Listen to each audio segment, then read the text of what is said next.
अस्सलाम वालेकुम जी व्यूवर्स, कैसे हैं आप सब। उम्मीद करती हूँ सब ठीक होंगे जी, खैरियत से होंगे। आज मैं आप लोगों के साथ Russian fruit salad, macaroni fruit salad की रेसिपी शेयर करने वाली हूँ।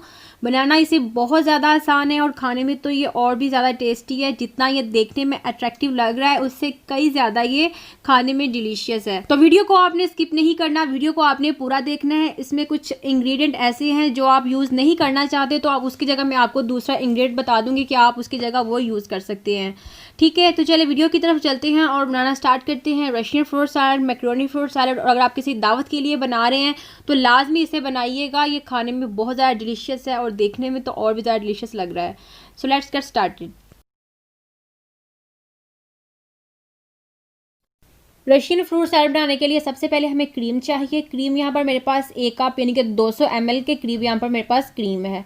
अब जितनी आपके पास क्रीम होगी उसका हाफ आपने मेयोनीज़ लेनी है। मेयोनीज़ जो मैंने उसी कप से मेजरमेंट की है इसकी, तो ये आधा कप मैंने यहाँ पर ली है। आधा कप या आधा प्याली 100 ml के करीब है। तो यहाँ पर मेरे पास आधा कप मेयोनीज़ है और 1 कप यहाँ पर मैंने क्रीम ऐड की है। उसके बाद ये कंडेंस मिल्क है। कंडेंस मिल्क, अब ये बात है, कंडेंस मिल्क जो है आपने अगर नहीं यूज़ करना तो आप इसकी जगह पिसी हुई जो चीनी होती है वो यूज़ कर सकते हैं। इसका मैं आपको तरीका बता देती हूँ। बनाना बहुत ज़्यादा आसान है। आपने एक देगची लेनी है, उसके अंदर हाफ लीटर जो है आपने दूध ऐड करना है और हाफ लीटर दूध के ऐड करने के बाद आपने उसमें 100 ml, ठीक है ना, 100 ml से थोड़ी सी जो ज़्यादा है आपने चीनी ऐड करनी है। और चीनी ऐड करने के बाद आपने इसे इतना पकाना है कि ये गाढ़ा हो जाए, यानी कि थिक फॉर्म में आ जाए हमारे पास। ठीक है, ये देखें ज़रा, ये पकाते हुए ये इस स्टेज पे आ गया हुआ, ये बिल्कुल गाढ़ा हो चुका हुआ है। यहाँ पे आपने फ्लेम को बंद कर देना। देखें कंडेंस मिल्क बनाना कितना ज़्यादा आसान है। तो ये अब मैंने यहाँ पर इसे रूम टेम्परेचर पे छोड़ दिया था। अब ये देखें कितना गाढ़ा हो चुका हुआ है।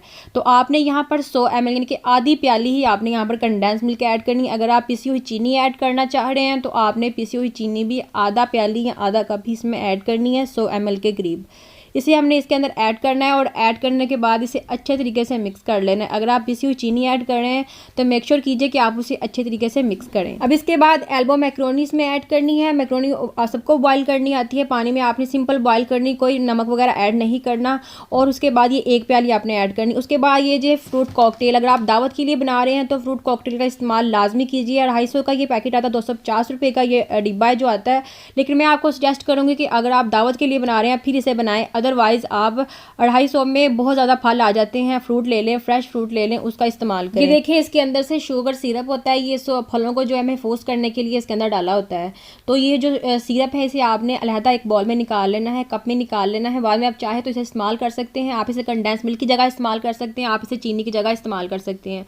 और ये तकरीबन 1 कप ये भी है, तकरीबन 200 ग्राम है ये जो फल भी मैंने इसको ऐड किया, यानी कि 1 प्याली थी ये। और उसके बाद कुछ जो मैंने रख ली हैं फ्रूट कॉकटेल्स, इनको मैंने डेकोरेट करने के लिए, अगर आप भी दावत के लिए बना रहे हैं तो कुछ इसके अंदर से रख लें, इसके 4-5 पीस, ताकि बाद में आप इसे अच्छे तरीके से डेकोरेट कर सकें।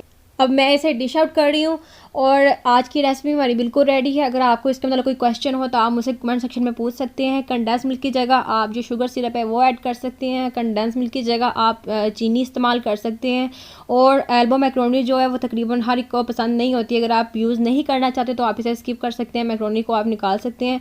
और फ्रूट कॉकटेल की जगह आप फ्रेश फ्रूट ऐड कर सकते हैं अगर आप किसी दावत के लिए नहीं बना रहे तो आई होप आज की वीडियो आपको पसंद आई होगी। वीडियो अच्छी लगी तो एक लाइक कर दीजिए और अगर आप चैनल पर न्यू है तो चैनल को जल्दी से सब्सक्राइब कर लें और साथ बेल वाले बटन को दबाना मत भूलिएगा। इससे जो नई आने वाली वीडियो आप तक सबसे पहले पहुंच जाएगी। वीडियो को दूसरों के साथ भी शेयर किया करें ताकि दूसरे भी देखकर खुद बना सकें।